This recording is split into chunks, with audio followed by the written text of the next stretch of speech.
sum 함수는 단순 합계 함수입니다. sum if 함수는 조건을 만족하는 합계 함수입니다.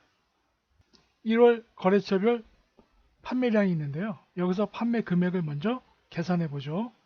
이꼴 입력한 다음 수량 곱하기 판매가 엔터 치면 판매 금액이 나오고 나머지는 채우기들로 밑으로 잡아당기면 판매 금액이 표시되고요. 계산되었죠.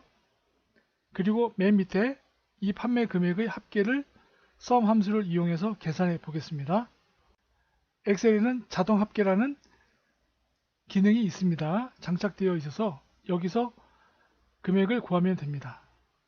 범위가 설정되었죠? sum 함수가 나왔죠? 엔터 치면 판매 금액 합계가 자동으로 계산이 되었습니다. 그럼 이번에는 오른쪽에 있는 거래처별 합계 금액을 sum if 함수를 이용해서 계산해 보겠습니다. 그럼 먼저 동대문 거래점 이꼴 sum if 함수 불러옵니다. 첫 번째 들어갈 인수는 거래점 명입니다. 왼쪽에 있는 표에서 거래점 열을 범위를 지정해 줍니다. 구분 쉼표합니다. 그 다음 거래점이 현재 동대문이니까 H4 해주고 쉼표한 다음에 판매 금액 범위 지정해 줍니다. 가로 닫습니다. 수식이 완성되었습니다. 이 상태에서 엔터를 치면 거래처별 금액이 계산됩니다.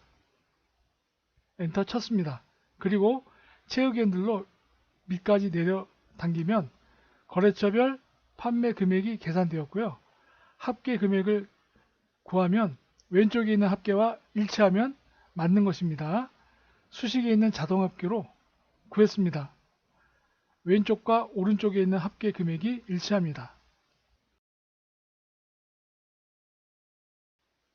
마주보고 있는 B열과 C열 또는 나란히 있는 셀에 연산자를 대입시켜 계산하는 방식을 상대 참조라 합니다.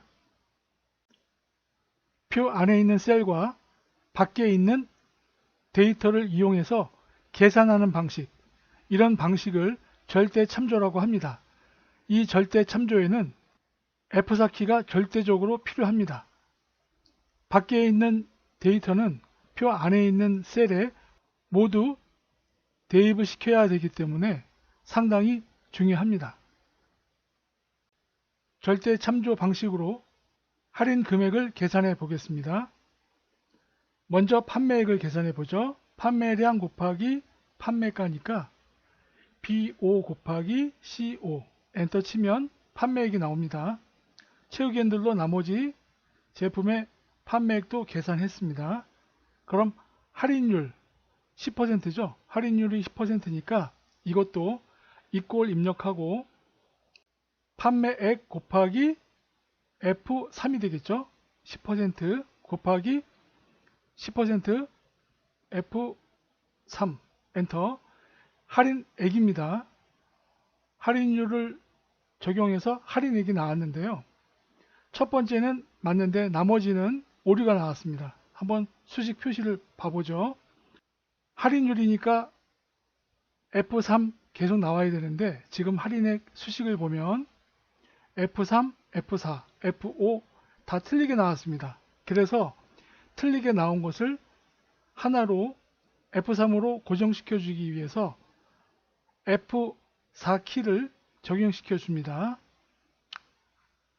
그럼 다시 지우고 다시 수식을 대입을 해 보겠습니다. 수식 지우고 이곳에 F3으로 고정시킵니다. F3이죠. 이곳에 F3을 해야 되니까 고정시켜야 되니까 F4키를 눌러줍니다.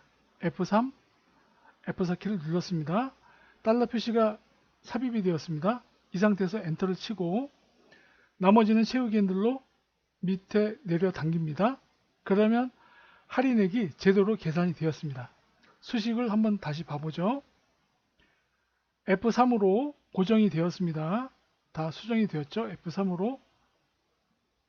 그럼 할인 금액을 단순 계산해 보죠.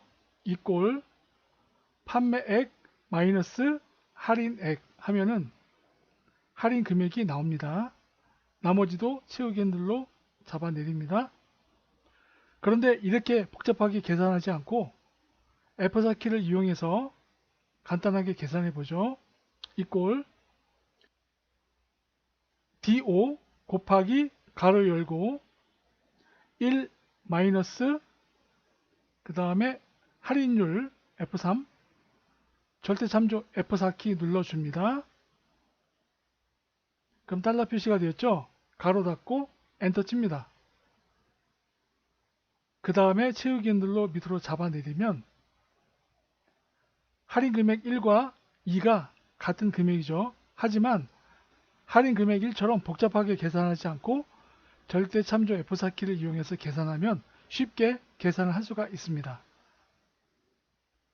수식을 보면 이런 식이죠. 할인 금액 1과 할인 금액 2의 차이점 이해되시죠?